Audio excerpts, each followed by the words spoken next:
Entonces les abrió la mente para que comprendieran las Escrituras.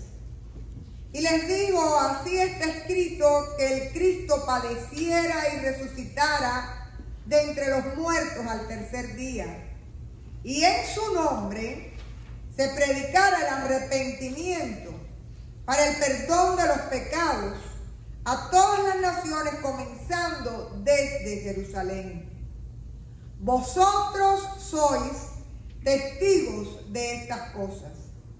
Y aquí yo enviaré sobre vosotros la promesa de mi Padre, pero vosotros permanecéis en la ciudad hasta que seáis investidos con el poder de lo alto.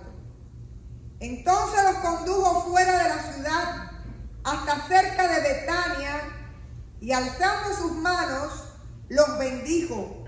Y aconteció que mientras los bendecía se separó de ellos y fue llevado arriba al cielo.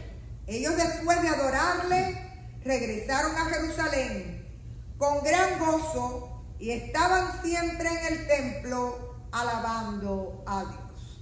Esto es palabra del Señor. Te alabamos. Hermanos, alguna gente cree que la iglesia se decora como decoramos la sala de la casa, que ponemos el bucarito en el medio o la cortina que más nos gusta. Todos estos domingos ustedes han venido y la cruz sigue con un manto blanco y con el mismo adorno del día de resurrección. Y es porque hasta el día de Pentecostés nosotros seguimos celebrando la Pascua de Resurrección. Y este domingo es el domingo donde ya la iglesia celebra la ascensión de nuestro Señor Jesucristo a la diestra del Padre. Y hay dos relatos que en esta mañana de alguna forma nos van a estar ocupando, porque Lucas es el escritor de ambos relatos. Y ustedes dirán, bueno, pero si hay un solo evangelio según San Lucas que acabamos de leer, el relato de la ascensión. Pero el problema es que Lucas escribió tomo 1 y tomo 2. El tomo 1 es el evangelio según San Lucas y el tomo 2 es el libro de los Hechos de los Apóstoles. Quiere decir que ambos fueron escritos por la misma persona.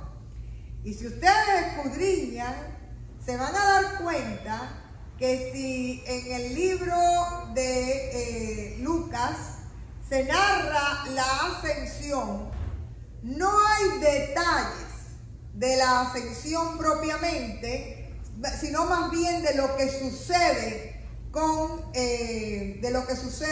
los discípulos. Sin embargo, están además la narración de Hechos de los Apóstoles, donde sí se narra cómo Jesús asciende, se narra que viene la nube, que lo lleva, y no está tan centrada la narración en lo que sucede con los discípulos. Así que hasta aquí lo que tenemos es que Lucas escribe dos libros, el Evangelio según San Lucas, el libro del Hecho de los Apóstoles, y en los dos está la narración de la ascensión. En uno, en Lucas, como acabamos de explicar, vemos que está centrado en la figura de los apóstoles, y en Hechos está centrado en la figura de Jesús, es decir, en lo que sucede con Jesús. De tal manera que dice que en Hechos los apóstoles se quedan mirando al cielo, no saben qué hacer. Y tienen que venir dos ángeles para decirle, hello, Él volverá, tranquilo, él volverá, pero ustedes tienen algo que hacer. Sin embargo, en el Evangelio según San Lucas, ya ahí está propiamente el programa que Jesús les está dejando. Dice aquí que el Señor les había pedido, fíjense, antes de irse, que ellos predicaran el arrepentimiento. Y después que el Señor se va, verso 52 y verso 53 dice que le adoraron, regresaron a Jerusalén con gozo y que estaban siempre en el templo alabando a Dios. ahí de alguna manera nos da la respuesta de aquel encuentro de intimidad, de ver partir a su Señor vivo, resucitado, a la casa del Padre. Y dice ahí que hay adoración, que hay gozo como resultado de la cercanía con el Señor, y que hay testimonio en el templo alabando a Dios. Ahora bien, si hay una palabra que Lucas usa en los dos relatos, es la palabra testigos. Dice Hechos 1:8, y me seréis testigos. Y nos dice Lucas 24:48, vosotros sois testigos de estas cosas. Hermanos, es interesante, porque cuando usted ha sido testigo de algo que realmente ha removido su vida y su ser interior, eso usted ni lo olvida y eso usted lo tiene que compartir. Hoy nosotros hemos oído testimonios de personas que han sido testigos del poder, de la sanidad del Señor, de la fidelidad del Señor, de su misericordia. Y ahora yo les pregunto, ¿creen ustedes que mañana ese testimonio se va a olvidar? Eso usted lo tiene ahí para toda la vida, no solo para enriquecer sus experiencias futuras de fe, sino también para enriquecer la experiencia de fe de aquellos que ustedes conocen, que ustedes les pueden decir, Cristo no está muerto, está vivo y se glorificó en mí. Y conforme lo hizo conmigo, lo puede hacer con cualquier otra persona. Así que el hecho de ser testigos es una de las palabras que el Señor usa para recordarnos que nosotros somos enviados y que nosotros tenemos una muy buena noticia que compartir. Hay otras dos palabras que usa también la Biblia. Una es el ser apóstoles. Ustedes saben quiénes eran los apóstoles. Apóstol quiere decir la persona que es enviada, la persona que es como un embajador, como un emisario. Lo dice el apóstol Pablo en 2 de Corintios, en 2 de Corintios 5, así que somos embajadores en nombre de Cristo, como si Dios rogase por medio nuestro, o rogamos en nombre de Cristo reconciliados por Dios. Ahora yo les pregunto, cuando viene un gobierno nuevo, ¿qué es lo primero que hace con los embajadores? Los cambian. ¿Y por qué los cambian? Porque se supone que el embajador va a hablar representando a aquel que tiene el poder y la autoridad. Y va a hablar con la autoridad y con el poder de aquella persona que ha depositado en él o en ella esa confianza. De la misma manera, nosotros somos llamados, enviados como embajadores del Señor. Y si usted se da cuenta, un buen embajador no habla por sí mismo, sino que lo que hace es que representa a. Y ahí el pueblo cristiano tendría que preguntarse, ¿realmente nosotros somos embajadores? ¿Nosotros representamos a el Señor, al cual servimos y el cual nos envía?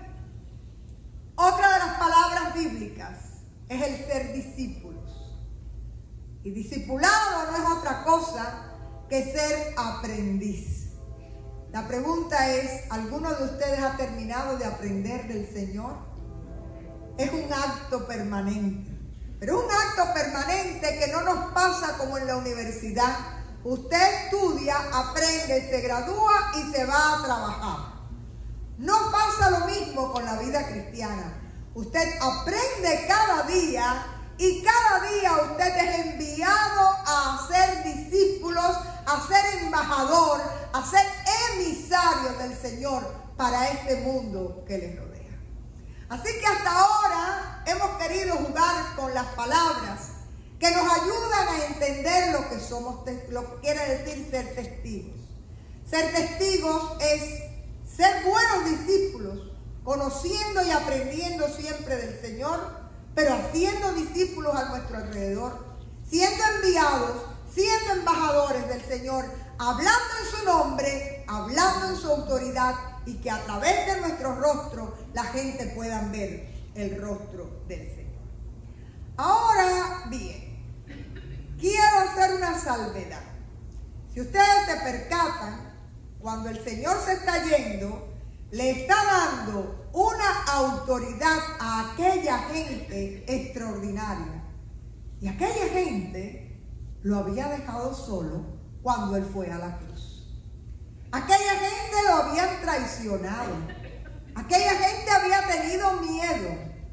Y sin embargo, el Señor no tiene eso en cuenta y delega en los brazos de aquellos discípulos la tremenda tarea de hacer la iglesia y de predicar el evangelio de la cruz, el arrepentimiento de pecados, sobre todo para que haya perdón y para que Dios pueda hacer la obra en las personas. Con esto que les quiero decir, mis hermanos y mis hermanas, que no importa nuestra limitación, nuestra pequeñez, que no importa nuestra imperfección, el Señor llama a todo el mundo a ser enviado, a ser parte de su proyecto, a ser realmente iglesia de Jesucristo en el mundo. Entonces, cuando nos convertimos en una iglesia de consumo, ¿me explico? Si usted se pone a mirar, la gente se ha olvidado que ser iglesia es que eres tú quien haces la tarea, quien eres enviado y quien haces discípulos. Eso no es lo que dice el texto. Pero fíjense que ahora la gente busca como si fuera un menú la iglesia. Ah, mira, esta me gusta porque tiene este programa, porque tiene este otro programa. Y no nos damos cuenta que nosotros somos la iglesia. Que la iglesia que no tenemos es porque tú y yo no estamos haciendo la parte que es necesario hacer. Y que nosotros no tenemos que movernos constantemente para nutrirnos, en el sentido de que muchas veces lo que está faltando es porque lo estamos delegando en otros cuando nosotros lo podemos llevar a cabo. Siempre una de las tareas o una de las cosas que a mí más me mueven es el trabajo con la niñez y con la juventud. Ya nuestros adolescentes necesitan un programa diferente. Yo quiero decirles que un pastor, por mucho que se divida y se multiplique, nunca va a ser un buen pastor, porque no lo puede hacer todo. Necesita de una comunidad que mueva su corazón y que dirija sus pasos a ocupar espacios que no se pueden ocupar por una sola persona. Por eso yo siempre digo que esta mentalidad de solo venir a recibir, que a veces se va creando en la iglesia, incluso la gente se pone, esta semana una persona, y la persona está aquí y va a saber que me lo dijo, me dijo: pastora, a mí no me llaman, pero yo llamo a todo el mundo. Y yo la felicito, porque si usted se va a sentar en su casa a pensar, me llamaron, no me llamaron, nadie se acuerda de mí, ay, pobrecito yo, usted es iglesia, llame. Y tenga la iniciativa. Vaya, hay gente que está tan deprimida que no quiere ni levantar el teléfono. Y aunque no te levanten el teléfono, no te contesten la llamada, pero ahí se queda tu número, tu voz o tu mensaje, y la gente sabe que todavía es parte del cuerpo de Cristo. Así que este espíritu de que somos manos del Señor, de que somos enviados, de que somos llamados por el Señor, es una responsabilidad de cada uno de nosotros, de todo el cuerpo de Jesucristo. Sin embargo, punto número 3. ¿Y por qué les digo el punto número 3? Porque el segundo ha sido el juego con las 3 palabras, ¿verdad? Testigos, discípulos y apóstoles. Pero el tercer punto, ¿cómo puedo ser yo embajador si no conozco muy bien a quién me manda?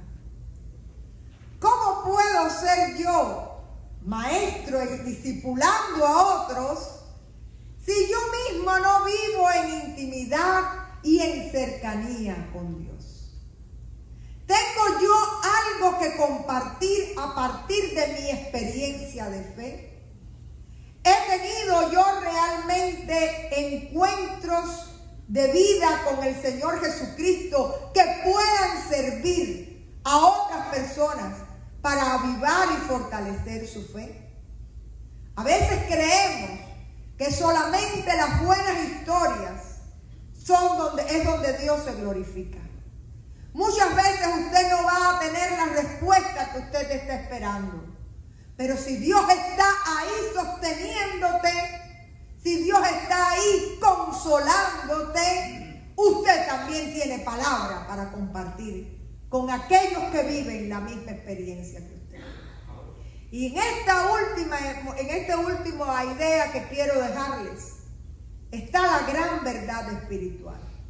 Si usted no vive en intimidad, si usted no vive en comunión, si usted no cultiva una vida de oración, de lectura de la palabra, nos vamos a ir vaciando y no vamos a tener nada que compartir.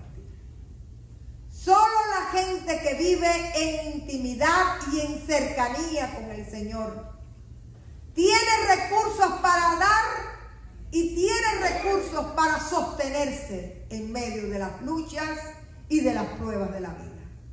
Porque lo que quiero decirles es que es mentira eso que por ahí predican, de que cuando tú tienes al Señor todo te va a salir bien y que nada te va a pasar. ¿Alguno de ustedes puede decir, esa es mi experiencia? No. Usted sigue viviendo en el mundo. Usted sigue teniendo las circunstancias del mundo, le siguen golpeando. Usted sigue teniendo pruebas. Pero en medio de las pruebas, de las luchas y de las adversidades, primeramente hay una iglesia que le sostiene en oración y que le acompaña. Pero sobre todas las cosas, Dios está contigo, animándote, haciendo tu camino, fortaleciéndote y llevándote en victoria en medio de las luchas. Y esta experiencia solo la pueden vivir aquellos que viven tomados, agarrados de la mano de Dios. ¿Cuántos dan la gloria? Amén. Porque lo hemos vivido, porque lo hemos experimentado, porque Dios ha estado ahí en nuestro diario caminar. Hermanos y hermanas, hoy es domingo de la Ascensión. El Señor se fue a la gloria a preparar lugar para cada uno de nosotros. Pero el Señor sigue estando en medio nuestro.